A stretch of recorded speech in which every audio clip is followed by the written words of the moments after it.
Okay, thank you, Matt. Thank you for all coming out today. Obviously, we've seen some familiar faces. No, it's got to be playoff time when you have Mr. Berman and Matt Musil standing in the back there. It's nice to see you guys. So, and David Delati. Sorry, David, I miss you out there. But just happy, obviously, after the game in DC to punch our ticket to the playoffs. 7th time in 8 years is an incredible achievement for this organization, for this team. Just shows the consistency that I think we brought home and away from year one, 2006. Now the real difficult part starts on Thursday night against a good Montreal Impact team. Don't think there's too many secrets when we face them this year. We played them 3 times already. We beat them here at BBVA about a month ago, and had 2 losses obviously in Montreal. So a very good team, very capable team, led by Marco Di Vaio, one of the better goal scorers in this league. Also have a little bit of hometown flavor with Dave Yarnod from Nederland, Texas. I respect this opponent tremendously.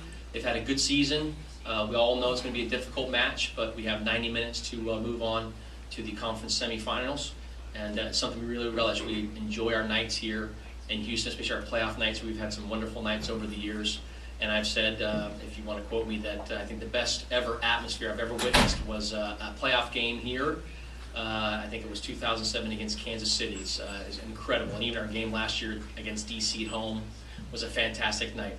Obviously, we're making a push to try and get this thing sold out as quickly and as soon as possible. We love our nights here in Houston. I know Brad does that. Brad will probably echo that in the questions that are asked towards him.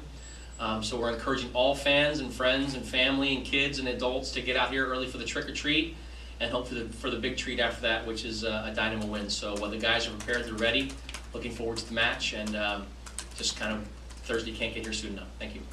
Thanks, Tom Howard from Dynamo President Chris Canetti. I think we're going to, excuse me, have to think about transferring you in the marketing department after that, Dom. That was really good, trying to get everybody out here. So I echo a lot of what Dom had to say. We're very proud of the fact that we've been in the playoffs 7 out of 8 years. That's a great accomplishment, a wonderful feat. And when you think back at all the wonderful playoff moments that we've had over the years, they've really helped establish this club and helped build a fan base and a lot of tradition over a short period of time. So we would expect that Thursday night will be much of the same. Very, very exciting time, great game. I think our team comes in with a lot of confidence. Obviously, Montreal comes in. They're a team that we've had some problems with over the years, but we beat them at home this year. So it's going to be a showdown, and we're doing what we've done every year. We just try to get into the playoffs, and once we get in, we know we've got the professionalism and the experience to just take it one step at a time, and you never know what happens once you get into this tournament and you get all the way to the final. So we're hopeful that the same thing happens this year, and it should be another great run. So very exciting time. Thanks, Chris. Now we'll just open up general questions for Brad Davis, Dominic Kinnear, Chris Canetti.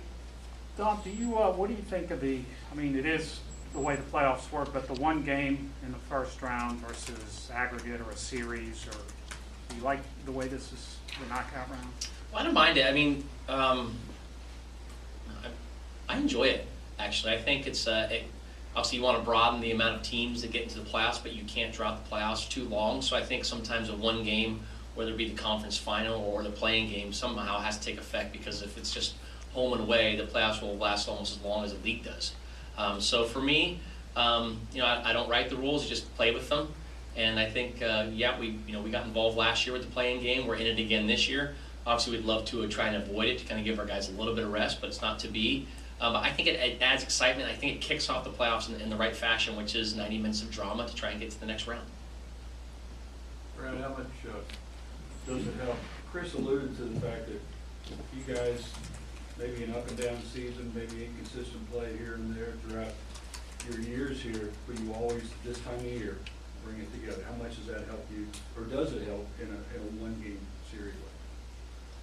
Yeah, I think it does. Each and every year, we go back and talk about the ups and downs. Every team is going to go through those without a doubt. The year is so long, but it's keeping an even keel. And Dom talks about not getting too high on the highs and low on the lows. So going into this time of the year, this is the time of the year that we all tremendously enjoy. Obviously, anybody that's been around, the success that we've had, the group of guys that we had.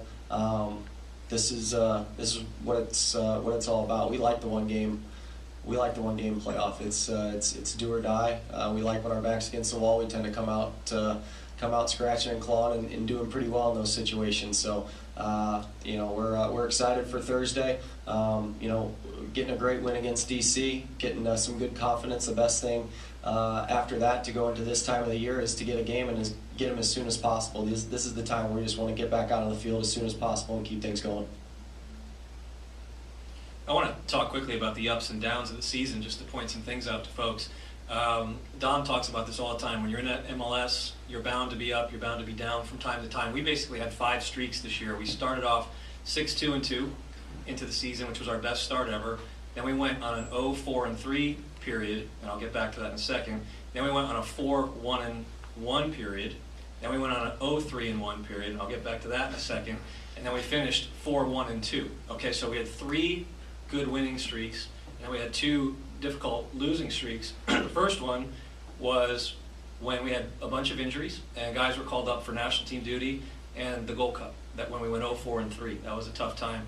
And the second one, when we went 0-3-1, same thing. It was in the fall when there was national team call-ups and injuries. Particularly Rico was injured, didn't start any of those 4 games, and Boney and Brad were called away. So when you take away those 2 down streaks, or let's combine those 2 down streaks first. We were 0-7-4 in those 2 periods. When you take it away, and the other 3 positive streaks, when essentially we were a healthy team, we were 14-4-5. So we are essentially healthy going into the playoffs, other than Jermaine. So I think there's reason for us to be positive when you look at it that way. Okay, if I look at it that way? I think they should give us a supporter shield based on that analysis right there. I'm okay with that. Dom, where do you see, what does your team have to do Thursday night, from a strategic standpoint? What are you stressing this week prior to the game? Well, we'll have a good talk tomorrow morning, David, before practice, and show some film on Montreal. I think the one thing it's a shame or a sin to do against them is to sit back and absorb pressure, because obviously Marco DeVille is a key point of their attack, and he makes great runs. He doesn't need too many chances to score a goal. So it's important for us. I think the last time we played them here, we got off to a pretty good start as far as pressure goes, kind of pressuring them on their end of the field, creating turnovers, and creating some chances on goal. And obviously Ricardo Clark scored a wonderful goal that night, and he became a huge point of that game because of his late runs getting into the penalty area. It's a lot of stuff in between the 18-yard boxes, but I think if you can be the dominant team in both penalty areas, you usually come out on top of the game. But in between that, a lot of possession. They have some good players, and they've had their problems with injuries as well. But the one constant has been Marco DeVille, and keeping him quiet could lead us to victory. He's been a very important player for them. So you got to try and keep his service at bay, and you want to make sure they don't get too much time on the ball, because they have players like Felipe Martins, Justin Mapp in the open field can cause you problems. Dave Yarnod's another one, and if they get confidence and find their feet and get running, they can definitely give you some problems. So for us, maintaining defensive pressure, especially in the midfield, to kind of cut off the supply line to Marco DeVille. And then obviously I think Giles and Will are important for us. If these guys can get off to a good start and combine well, it always leads to a good frontal part of our attack. Brad, is it an advantage having had the game against Chicago last year, so you know what it's going to be like, unlike Montreal, to cope with one of these unique playoff games? Yeah, I think it is. It's obviously this is a tough situation. We had a tough road to get to MLS Cup last year, and we did it. I mean, it was the toughest road we've had as an organization, for sure. But we still got there. So we know that the belief within the group is definitely there. The mentality is very strong. As you just mentioned, we were able to do it last year, so we feel like there's no reason whatsoever that we shouldn't be able to do it this year.